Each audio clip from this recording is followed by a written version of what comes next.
வணக்கம் சண்டமா வியூவர்ஸ், நான் உங்கள் கபிலன். இன்றைக்கி ஒரு குட் நியூஸோடு உங்களை வந்து சந்திக்கிறேன். என்ன குட் நியூஸ் அப்படின்னா, குரூப் 4 நோட்டிஃபிகேஷன் வந்துருச்சு. எல்லாருக்கும் கஷ்டமான இதாக இருக்கும். சில பேருக்கு ஒரு நல்ல ப்ரிப்பரேஷன் பண்ணவங்களுக்கு ஓகேவாக இருக்கும். லைஃபோட விளிம்பில் இருக்கிறவங்களுக்கு இது ஒரு எப்படி ஒரு நம்பிக்கை இதாக இருக்கும். ஸோ இந்த குரூப் 4 எக்ஸாமை நம்ம எல்லாருமே யூஸ் பண்ணிக்கணும். இன்னைக்கு 77 நாள் தான் இருக்குது. நான் ஒவ்வொரு நாளும் வந்து டேஸை கணக்கு வச்சு சொல்கிறேன். இன்னைக்கிலேருந்து நமக்கு 77 நாள் இருக்குது. ஓகேங்களா? அப்படிங்கிறப்போ பார்த்துக்குங்க எப்படி பிளான் பண்ணி படிச்சுக்கணும் அப்படின்னு சொல்லிட்டு. எப்படி படிக்கணும், பிளான் ஈஸியாக எப்படி படிக்கலாங்கிறதெல்லாம் நான் ஒரு நாள் டீட்டெயிலாக சொல்கிறேன். இட்ஸ் வெரி ஈஸி தான் குரூப் 4 எக்ஸாம் பாஸ் பண்ணுறதுக்கு. நம்ம ஸ்ட்ராட்டஜி தான் ரொம்ப முக்கியம். இப்போ எத்தனை மார்க் 200 கொஷின்ஸ்க்கு இருக்குன்னா நீங்கள் எல்லாத்துக்குமே எதை போடுவீங்க? ஜிஎஸ்க்கு போடுவீங்க, இதுக்கு போடுவீங்க. மெயினாக நீங்கள் ஃபஸ்ட்டு ஃபோக்கஸ் பண்ண வேண்டியது மேக்ஸுக்கு தான். ஏன் மேக்ஸுக்கு அப்படின்னு சொன்னால், மேக்ஸ் நம்ம வந்து ஒரு கான்செப்ட், அது மொத்தமே எத்தனை கான்செப்ட் இருக்குது மேக்ஸில் அப்படின்னா 57 கான்செப்ட் தான் இருக்குது, எல்லா சப்ஜெக்டையும் சேர்த்து. கான்செப்டை கிளாரிட்டி ஆயிடுச்சு அப்படின்னா நீங்கள் ப்ராக்டிஸ் பண்ணாலே முடிஞ்சு போயிட்டு 25க்கு 25 எடுத்துடலாம். அப்படிங்கிறப்போ மற்ற இதில் நீங்கள் எப்படி தமிழில் பார்த்தீங்கன்னா ஒரு 2 சாப்டர் யூனிட் 1 வந்து 25 கொஸ்டின்ஸ் கேட்குறாங்க அப்படின்றாங்கன்னா அதுக்கு எவ்வளோ படிக்கணும்னு தெரியலைங்களா? 6ஆவதுலேருந்து 12ஆவது வரைக்கும் எல்லாத்தையும் படிக்கணும். இதுனா அப்படி கிடையாது. ஏதோ ஒரு யூடியூப் சேனலோ, ஏதோ ஒரு புக்கோ, RS அகர்வாலோ இல்லை ஏதோ ஒரு புக்கோ எடுத்து வச்சு கான்செப்ட் கிளாரிட்டி, ரேஷியோ ப்ரொபோர்ஷன், அதுக்கப்புறம் அந்த LCF and HCF, simple interest competition மட்டுமே 5 கொஸ்டின் வருங்க. அப்படிங்கிறப்போ வெறும் 15 கொஸ்டின் தான் மேக்ஸ். மீதி நீங்கள் 10 கொஸ்டின் படிக்காமலே இது பண்ணலாம். ஏன்னா டைம் இருந்தால் போதும். ரீசனிங்லாம் என்னது, blood relation, seating arrangement, Venn diagram, அதுக்கப்புறம் வந்து டைஸு, இதெல்லாம் வந்து எப்படி இது நம்பர் சீரிஸ், இதெல்லாம் வந்து டைம் இருந்தால் போதும். ஓகேங்களா? அப்படிங்கிறப்போ 10 மார்க் உங்களுக்கு கன்ஃபார்ம். 15 மார்க்குக்கு நீங்கள் இதை ப்ராக்டிஸ் பண்ணால் போதும், 25 மார்க் எடுத்துடலாம். அதுக்கப்புறம் எது அப்படின்னு பார்த்தீங்கன்னா தமிழ் ஈஸி. எப்படி அப்படின்னா, இப்போ நமக்கு யூனிட் வைஸ் எத்தனை கொஸ்டின்ஸ் கேட்க போறாங்கன்னு சொல்லிட்டாங்க. அப்போ நீங்க எதை ஃபோக்கஸ் பண்ணணும் அப்படின்னா, எந்தெந்த இதை ஃபோக்கஸ் பண்ணா நம்ம மார்க் எடுக்கலாம் அப்படின்னு சொல்லிட்டு ஒரு சின்ன ஒரு நீங்களாவே கொஸ்டின் எடுத்து எழுதி பாருங்களேன். உங்களாலே நீங்க எழுதுனீங்கன்னா, ப்ரீவியஸ் இயர் கொஸ்டின் பேப்பர் எடுத்து நீங்க ஆன்சர் பண்ணீங்கன்னா, யாரெல்லாம் 70க்கு மேல வித்தவுட் ப்ரிப்பரேஷன் எடுக்கிறாங்களோ டெஃபினட்டா அவங்களாம் 90க்கு மேல எடுப்பாங்க. இதுக்கு லைவ் எக்ஸாம்லேயே நான் தான். ஓகேங்களா? நான்லாம் தமிழ் அவ்வளோவா படிக்கல, இருந்தாலும் எனக்கு 70 மார்க் வந்துச்சுங்கன்னா ஒரு கான்ஃபிடென்ட்.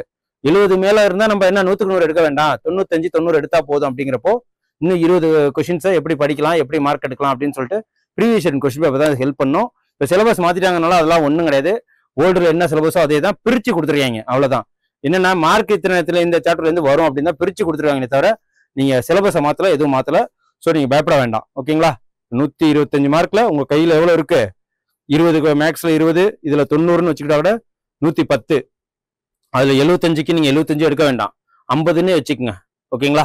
110 + 50 160. டெஃபினட்டா நீங்க உள்ள வந்துருவீங்க. அதுக்கப்புறம் நீங்க எப்படியாவது ஒரு +5 +10 எடுத்துருவீங்க. 160 + 170. இதெல்லாம் பிளான் பண்ணி படிச்சவங்க மட்டும் தான் எடுக்க முடியும். ஸ்ட்ராட்டஜி பண்ண முடியும்.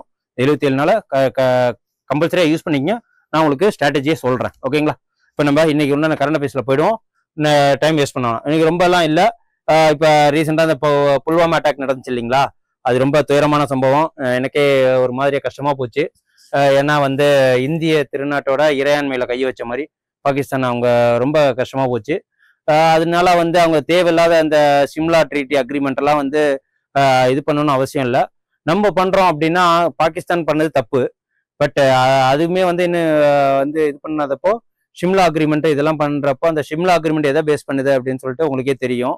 அட் த சேம் டைம் இது பங்களாதேஷோட எதுக்கு இவங்க கனெக்ட் பண்றாங்க, எதுக்கெல்லாம் எனக்கு தெரியல. ஷிம்லா அக்ரிமெண்டே பங்களாதேஷ் கனெக்ட் பண்ணதான். அதெல்லாம் பாத்துருவோம் என்னன்னு சொல்லிட்டு. இன்னைக்கு ஏப்ரல் 25 என்ன அப்படின்னா, த கலைஞர் யூனிவர்சிட்டி எங்க ஓபன் பண்றாங்க? கும்பகோணத்துல ஓபன் பண்றாங்க. கும்பகோணங்கிறது தஞ்சாவூர் டிஸ்ட்ரிக்ட்ல இருக்கு. அது இப்போ டிஸ்ட்ரிக்டா மாத்த சொல்லி போராட்டங்கள் நடந்துகிட்டு இருக்கு. கும்பகோணத்துல கலைஞரோட யூனிவர்சிட்டி வரப்போகுது. அதுக்கு அடிக்கல் நட்டிருக்காரு CM ஸ்டாலின் அவர்கள். ஓகேங்களா? இந்த மெட்ராஸ் யூனிவர்சிட்டி எப்போ ஓப்பன் பண்ணிச்சுன்னா 1857 மெட்ராஸ்ல இருக்கு. அண்ணா யூனிவர்சிட்டி 1878 ஆரம்பிச்சாங்க. ஓகே. அண்ணாமலை யூனிவர்சிட்டி 1929 சிதம்பரத்தில் ஆரம்பிச்சாங்க. காமராஜர் யூனிவர்சிட்டி மதுரையில் 1966, பாரதிதாசன் யூனிவர்சிட்டி 1983. ஓகேங்களா? இது கொஞ்சம் ஃபேக்ட்ஸ் தான் இருக்கு. கரெக்டான இயர் கமெண்ட்ஸ் பண்ணுங்க.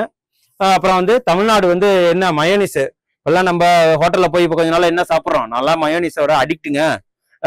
ஃபுல் தந்தூரி ஆர்டர் பண்ணோம்னா மயோனிஸ் தனியா வந்து பில் ஆகும். அந்த அளவுக்கு இப்போ மயோனிஸை பேன் பண்ணிட்டாங்கன்றாங்க. எப்படிதான் தந்தூரி கடையெல்லாம் ஏன்னா எங்க பார்த்தாலும் அதுதானே ஓடிக்கிட்டு இருக்கு.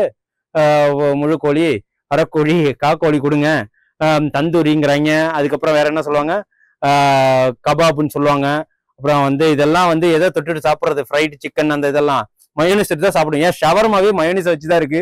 இது காலி பண்ணிட்டா ஒரு ஃபுட் செயின்னு சொல்ல முடியாது, ஒரு ஃபுட் சர்க்கிள் வந்து காலி ஆயிடுங்க.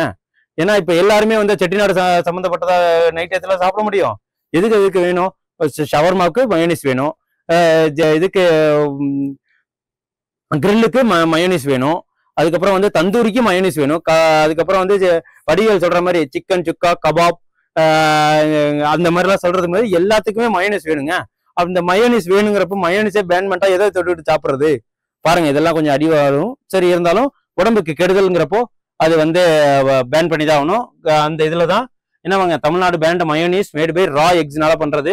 8/4/2025 அதை தடை பண்ணிட்டாங்க. மயோனிஸ்க்கு தடை. முட்டையிலிருந்து தயாரிக்கப்படும் மயோனிஸ்க்கு 2 ஆண்டு தடை விதித்து தமிழ்நாடு அரசு மயோனிஸை உற்பத்தி செய்ய, சேமித்து வைத்த, விநியோகம் செய்ய, விற்பனை செய்ய தடை. எதுவுமே இருக்கக்கூடாது, விற்பனையே செய்யக்கூடாது. ஓகேங்களா, பாத்துக்குங்க. ரெஸ்டாரண்ட்ஸ் என்ன பண்ண போறாங்கன்னு தெரியல. ஏன்னா அதை வச்சே ஒரு காஸ்ட் சம்பாதிப்பாங்க. முன்னெல்லாம் ஃப்ரீயா கொடுத்துட்டு இருந்த காலம் போக இத்தனோடு கொடுப்பாங்க, அதுக்கு 10 ரூபா 20 ரூபான்னு சொல்லிட்டு பில் போட ஆரம்பிச்சிட்டாங்க. ஸோ அந்த அளவுக்கு ரொம்ப இதா இருக்கும். அதுக்கப்புறம் Shimla agreement cancelled. July 2, 1972 Shimla agreement போட்டது. என்ன அப்படின்னா, பங்களாதேஷ்க்கும் அதாவது ஈஸ்ட் பாகிஸ்தான் வெஸ்ட் பாகிஸ்தான் இருந்ததா பங்களாதேஷ் பிரிச்சு லிபரேஷன் அப்படின்னு சொல்லிட்டு ஒரு வார் நடந்துச்சு. அப்போதைக்கு யாரெல்லாம் இருந்திருப்பாங்கன்னா, இந்திரா காந்தி பீரியட் தான் நம்ம இதுல நடந்துகிட்டு இருந்துச்சு. அந்த லிபரேஷன் வார் அப்போ பேச்சுவார்த்தை மூலியமா இந்திரா காந்திக்கும் அந்த பாகிஸ்தான்ல இருந்த பூட்டோவுக்கும் இடையில பேச்சுவார்த்தை நடத்தி அந்த ஷிம்லா அக்ரிமெண்ட் மூலியமா இதுல வந்து நாங்க பிரிஞ்சுக்கிறோம் அப்படின்னு சொல்லிட்டு பங்களாதேஷ் அந்த பிரிஞ்சுது. இப்போ அந்த அக்ரிமெண்ட்டே வந்து கேன்சல் பண்ணாங்கன்னு சொன்னா இது எங்க போய் முடிய போகுதுன்னு தெரியல. சரி பார்ப்போம். Pakistan suspend all trade with India. நம்ம தான் சஸ்பெண்ட் பண்ணோம், அவங்க எதுக்கு பண்றாங்கன்னு தெரியல. Also cancel Shimla agreement 1972. அதுக்கப்புறம் Pakistan suspend all bilateral reels with India, closes air space India flights and also cancel Shimla agreement 1970. என்ன அப்படின்னா, இப்போ இதுக்கு போயிட்டு யுஏஇ போயிட்டு மோடி எப்படி வந்திருப்பாருன்னு பாத்தீங்கன்னா, ஆக்சுவலா இவங்க வந்து ஏர் ஸ்ட்ரைக் பண்ணல, அவருக்கு போக பிடிக்காம தான் வந்திருக்கிறாரு. அந்த சைடு வழியா போறதுக்கு பிடிக்காம. பட் இவங்க அப்படியே திருச்சி விட்டுட்டு இருக்காங்க. அதான் இந்திரா காந்தி அந்த ஜுல்ஃபிகர் அலி பூட்டோங்கிறவங்க 2 பேரும் சேர்ந்து போட்ட அக்ரிமெண்ட் தான் அது. எப்படின்னா 1971 பங்களாதேஷ் லிபரேஷன் அக்ரிமெண்ட்டுக்கு அப்புறம் இது வந்து September 19, 1960 Indus water treaty agreement வேற நடந்துச்சு. ஓகேங்களா, அதெல்லாம் வந்து இப்ப கேன்சல் பண்ணிருக்காங்க. இந்த இண்டஸ் வாட்டர் ட்ரீட்டி ஆர்கனைசேஷனா என்ன, ட்ரீட்டினா என்ன அப்படின்னா, அவங்களுக்கு இதுல வந்து நமக்கு இது வந்து 2 செட் ஆஃப் ரிவர்ஸ் இருக்கு. ஓகேங்களா, ராவி, பிஎஸ், சென்னாப், இண்டஸ், அந்த மாதிரி இதுல சில இது வந்து நம்ம வந்து நமக்கு தண்ணி வேணும் அப்படிங்கிறதுக்காக அவங்க ட்ரீட்டி மூலியமா அவங்க கொடுத்தாங்க. அவங்களுக்கு தண்ணி வேணுங்கிறதுக்காக நம்ம ட்ரீட்டி போட்டு அந்த இதுல எதுவுமே பண்ணக்கூடாது, ஹைட்ரோ பவர் ப்ராஜெக்ட் எந்த ஒரு அப்டாக்கிள்ஸ் பண்ணக்கூடாதுங்கிறதா இந்த ட்ரீட்டி ஆர்கனைசேஷனு ட்ரீட்டியே பண்ணது. இதுக்கு யார் வந்து இடையில இருந்தாங்க அப்படின்னா வேர்ல்டு பேங்க் தான் இருந்தாங்க. ஸோ இப்போ அதையே கேன்சல் பண்ணியிருக்காங்க. பார்ப்போம். அதுக்கப்புறம் பிங்க் இ ரிக்ஷா இனிஷியேட்டிவ் எங்க மகாராஷ்டிரா, நம்மள்கிட்ட பிங்க் பஸ் இருக்கிற மாதிரி லேடிஸ்களுக்காக என்ன இல்லை மகாராஷ்டிரால யாரு ஃபட்னாவிஸ் இருக்காரு, ஏக்நாத் சிண்டே எல்லாம் இருக்காங்க இல்லைங்களா, அவங்க எல்லாம் வந்து என்ன பண்ணிருக்காங்க, இந்த பிங்க் ஆட்டோவை லேடிஸ்களுக்கு இ ரிக்ஷா பிங்க் ஆட்டோ கொடுத்துருக்காங்க. அப்ப இப்ப யார் அங்க டெபுட்டி சிஎம் இருக்குன்னா அஜித் பவார். இது வந்து எதுக்காக அப்படின்னா, begin in Pune and now AIIMS to distribute the echo friendly electric rickshaw, ஆட்டோவை தான் ரிக்ஷான்னு சொல்லுவாங்க அங்க. இந்த பிங்க் இ ரிக்ஷா இருக்கு இல்லைங்களா, இதோட இனிஷியேட்டிவ் பயணிங் the empower women economically and socially. ஓகேங்களா, அவங்களுக்கு பண ஃப்ரீடம் கொடுக்கறதுக்கும் சோசியலா அவங்க வந்து மூவ் ஆகிறதுக்கும் இந்த கொடுக்கறதா இந்த ப்ரொமோட்டிங் எக்கோ ஃப்ரெண்ட்லி டிரான்ஸ்போர்ட்ஸ். அதுக்கப்புறம் இந்தியன் இன்ஸ்டியூட் ஆஃப் பெங்களூர் அப்படின்னு சொல்லிட்டு எதுல இது ஆயிருக்குன்னா 38 அது ரேங்க்ல இருக்கு. அது என்னன்னா ஏசியாலேயே டாப்பஸ்ட் காலேஜஸ்ல இருக்கு. அந்த இதுல யார் வந்து ஃபர்ஸ்ட் இருக்காங்கன்னா சைனா 2 பிளேஸ்லயும், இது யாரு சிங்கப்பூரும் இருக்காங்க. என்னன்னு பாத்துருவோம். இந்த ஏசியா யூனிவர்சிட்டி ரேங்கிங்ல 2025 இந்த டைம்ஸ் ஹையர் எஜுகேஷன்ங்கிற ஒரு ஆர்கனைசேஷன் வெளியிட்டு இருக்காங்க. அது யார் வந்து முதல் இடத்துல இருக்காங்க அப்படின்னா சைனாவை சேர்ந்தது தான். இதுல வந்து நம்ம இந்தியாவை சேர்ந்த முதல் இடத்துல யார் இருக்காங்க அப்படின்னா இந்தியன் இன்ஸ்டிடியூட் ஆஃப் சயின்ஸ் பெங்களூர்ல இருக்கிற அந்த இன்ஸ்டியூட் வந்து 38 இடத்துல ஆல் ஓவர் இந்தியாலையும், ஆல் ஓவர் ஏசியா கண்ட்ரிலையும், நம்ம இந்தியாலையும் முதல் இடத்துல இருக்கு. 2வது இடத்துல அண்ணா யூனிவர்சிட்டி இந்தியா லெவல்ல இருக்கு. ஓகேவா, இந்த China leads ranking retaining first and second places, 5 at the top of 10 sports இந்த சிங்கப்பூர், ஜப்பான் அண்ட் ஹாங்காங். இது எல்லாமே வந்து முதல் 10 இடத்துல இவங்க தான் இருக்காங்க. ஓகேங்களா, இந்த 4 countries ranking for the first time Uzbekistan, Bahrain, Mongolia and Syria இதெல்லாம் வந்து இப்பதான் இந்த லிஸ்ட்லயே உள்ள வராங்க. இந்த ஆல் 6 ஹாங்காங் ரேங்கட் யூனிவர்சிட்டிஸ் இருக்குல்ல, make the top 50 for the first time since 2017 இருந்து இருக்காங்க. அதுக்கப்புறம் ஸ்போர்ட்ஸ் நியூஸ் பார்த்துருவோம். இவங்க யார் அப்படின்னா, இவங்க பார்த்துருப்பீங்க, கோனரி ஹம்பிங்கிறவங்க. இவங்களை வந்து நிறைய பேருக்கு தெரிய வாய்ப்பு இல்லை. ஏன்னா இவங்க ரொம்ப ஆக்சுவலாக இவங்க ரொம்ப வந்து எதுல எமினஸ் பர்சனா செஸ் சாம்பியன்ல இவங்க செஸ் இதுல இருந்து இப்போ 5 உமன் கிராண்ட் பிரிக்ஸ்ங்கிறதுல கிராண்ட் மாஸ்டர் அவார்டு வாங்கி, அதாவது அந்த சாம்பியனை வின் பண்ணியிருக்காங்க. 15 வயசுலேயே வந்து ஒரு யங்கஸ்ட் ஃபீமேல் கிராண்ட் பிரிக்ஸ் வாங்கினது, அதாவது கிராண்ட் மாஸ்டர் அவார்டு வாங்கினது இவங்க தான். இவங்க பேர் என்ன, கோனேரி ஹம்பி. ஓகேங்களா, youngest grand master female chess player. இப்போ தன்னோட 15 வயசுலேயே வந்து இவங்க கிராண்ட் மாஸ்டர் அவார்டு வாங்கிட்டாங்க. அதுக்கப்புறம் ஃபயர் சேஃப்டி வீக் இந்த டே வந்து 25ஆம் தேதி. என்ன வீக்னா ஏப்ரல் 21 டு 25 வரைக்கும் இந்த ஃபயர் சேஃப்டி வீக்காக கொண்டாடுறோம். இந்த ஃபயர் சர்வீஸ் வீக் 2025 இதோட இது என்ன அப்படின்னா, unite to ignite fire safe India அப்படிங்கிறது தான் இதோட தீம். அதுக்கப்புறம் வேர்ல்டு மலேரியா டே, கொசு கடிக்கிறதுனால மலேரியா வரும் இல்லைங்களா, அது இது என்ன அப்படின்னா, இந்த தீம் வந்து malaria end with us, reinvest, reimagine, ரீஇஜினேட்.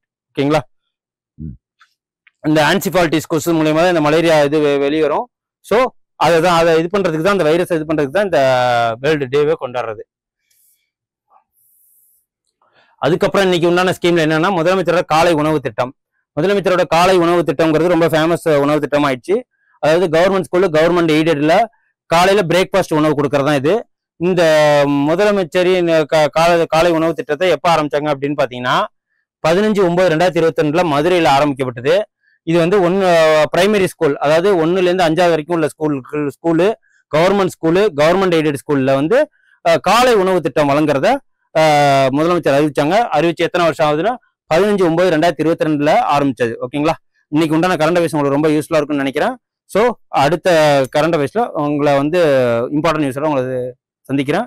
நீங்க சப்ஸ்கிரைப் பண்ணுங்க, லைக் பண்ணுங்க, எனக்கு கமெண்ட் பண்ணுங்க, நான் இன்னும் பாயிண்ட்ஸ் உங்களுக்கு கொடுக்குறேன். ஓகேங்களா, என்னென்ன மாதிரி உங்களுக்கு இம்ப்ரூவ்மெண்ட் பண்ணும் அப்படின்னு சொல்லிட்டு கமெண்ட் பண்ணீங்கன்னா நான் இம்ப்ரூவ் பண்ணி உங்களுக்கு பாயிண்ட்ஸ் தரேன். Okay, thank you. Send a map. You dare to dream, we care to accomplish.